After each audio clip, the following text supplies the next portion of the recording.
Long before Daniel faced lions, he first faced life. He first faced jealousy, hatred, and envy, the kind that comes when God's hand is on you. Because the truth is this: every destiny attracts warfare, every rising attracts resistance, and when God marks you, hell notices. Daniel had been brought into Babylon as a captive, yet he rose as a leader. He was excellent, faithful, trustworthy, so much so that even the king admired him. But listen, child of God.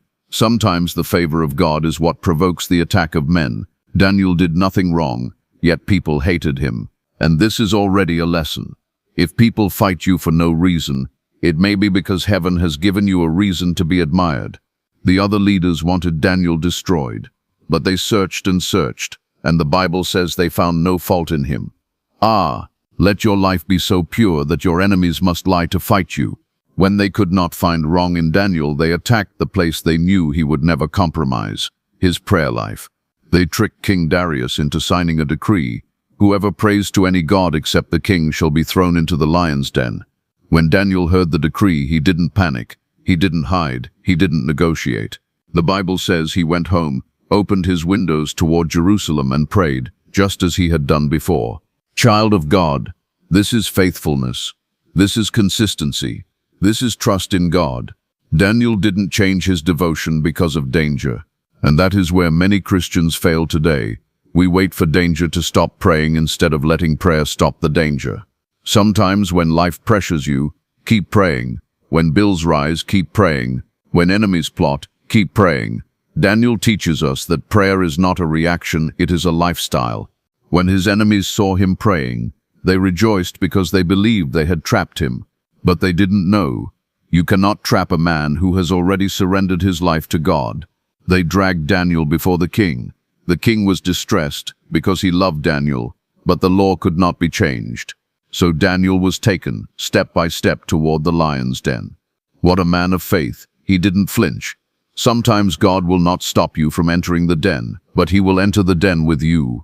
There are situations God does not block, because he wants to show you that he is God in the middle of them. Daniel was thrown in. A stone was rolled over the mouth of the pit, and the king could not sleep.